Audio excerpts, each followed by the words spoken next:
नमस्कार साथियों, स्वागत है आपका। देखिए, चंडीगढ़ एनटीटी का पेपर आपका 7 अप्रैल 2024 को हो चुका है। इसकी आंसर की भी आ चुकी है और सभी बच्चों ने, मेरी आशा है कि मिला ली होगी। तो आज हम इसकी बात करेंगे कट ऑफ की, कि इसकी फाइनल कट ऑफ कितनी हो सकती है जिससे कि आपका सिलेक्शन हो जाए। तो सीधे सीधे अब इसका रिजल्ट आना बाकी है। रिजल्ट आएगा, उसी के साथ कट ऑफ लगेगी। ये दोनों काम साथ होंगे। और ये जो कैटेगरी है आपकी, ये है, इसमें एसटी का कोई भी कैटेगरी की मतलब सीट नहीं थी, इसीलिए जो जो कैटेगरी की इसमें सीटें थी उसकी मेरिट हम देखेंगे। इसमें मेल फीमेल की अलग अलग नहीं होती है, सभी की सेम होगी। चाहे किसी बच्चे के मतलब मेल हो उसके 102 हो या फिर फीमेल हो उसके 101 हो, तो उनको एक साथ लिया जाएगा। ये नहीं है कि फीमेल की अलग से हो। इसमें पद आपको पता ही है कि 100 पद थे। और इस हिसाब से एग्जाम कैसा आया था इसका, वो एग्जाम आपने देखा होगा कि एग्जाम मॉडरेट था, ना तो ज्यादा टफ था ना ही ज्यादा सिंपल था। तो इस हिसाब से इन सब चीजों को देखते हुए हम कट ऑफ की बात करेंगे। ये कट ऑफ आपकी बहुत ही इंपॉर्टेंट है, जो कि मैंने बहुत ही पेपर को अच्छे से देखा है और बहुत से बच्चों से पूछा है कि उनका पेपर कैसा गया था। तो ज्यादातर बच्चों का पेपर ठीक गया था, एकदम पेपर सभी सिंपल ही बता रहे थे, इतना टफ भी नहीं था। लेकिन नेगेटिव मार्किंग होने के कारण, आपको पता है इसमें नेगेटिव मार्किंग थी 1/4 की। मतलब अगर 4 सवाल आपके गलत हैं तो एक सही वाला सवाल आपका चला जाएगा। और ऐसा 1/4 में ये होता है कि कोई भी बच्चा, जैसे 150 नंबर का आपका ये पेपर था, तो 150 नंबर में अगर किसी बच्चे ने 120 या 110 किए हों तो उसके 40 क्वेश्चन जो छूट रहे हैं, तो ज्यादातर 80-90% बच्चे ऐसे होते हैं वो 40 क्वेश्चन छोड़ते नहीं है। हमेशा यही बताया जाता है कि 1/4 की नेगेटिव मार्किंग हो तो उसमें छोड़ना नहीं चाहिए। लगभग 50% आ रहा हो, अगर हम पे 2 आंसर आ रहे हो तो 2 में से 1 आ रहा हो, मतलब तो उसको तो करना ही करना चाहिए। अगर चारों ही ऑप्शन नहीं पता हमें, उसको छोड़ सकते हैं। तो ज्यादातर बच्चों ने 40 क्वेश्चन जो थे, 110 अगर उनके ठीक हैं, 40 क्वेश्चन उन्होंने कर दिए, तो उनके 40 क्वेश्चन, अगर मान लीजिए 40 क्वेश्चन गलत हो गए, तो उनके 110 में से कितने क्वेश्चन जाएंगे? 10।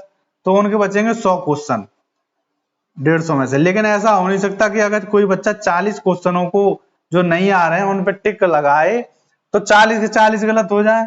ऐसा हो सकता है इसमें 10 ठीक हो, 30 गलत। अगर 30 गलत हैं तो इसमें आपके कितने जाएंगे?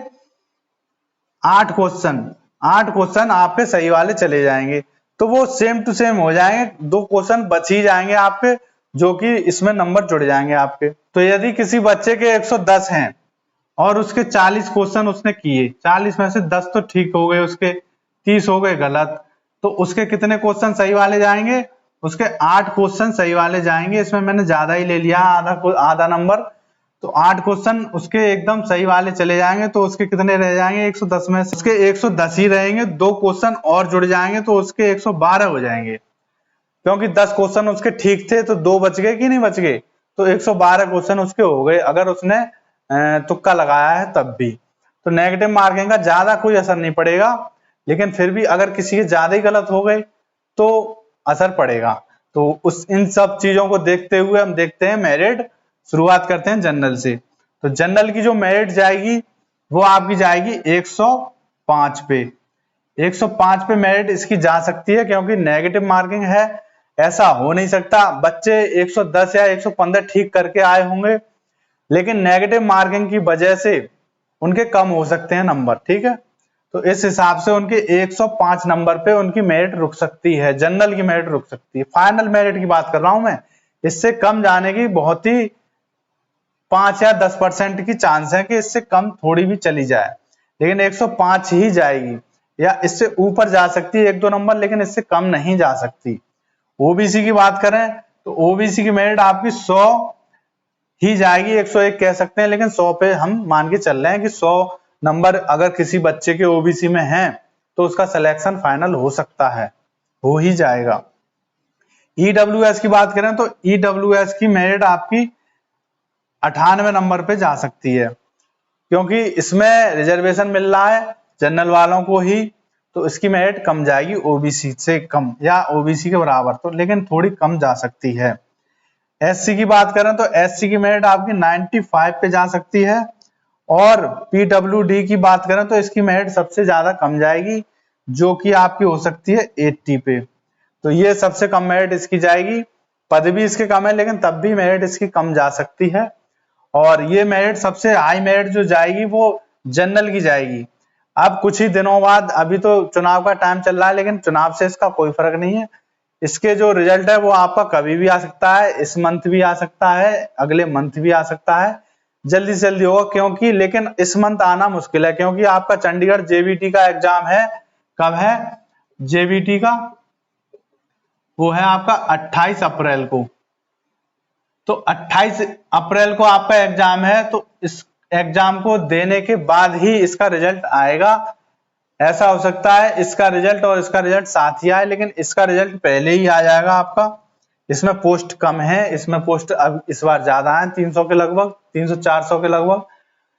तो ये थी इसकी कट ऑफ। जिन बच्चों के इतने नंबर हैं तो वो तो एकदम सेफ हैं, उनको डरने की कोई जरूरत नहीं है। कैटेगरी के हिसाब से आप देख लीजिए और कमेंट में मुझे बताइए किस बच्चे के कितने नंबर हैं, तो उस हिसाब से मैं उसको गाइड करूंगा।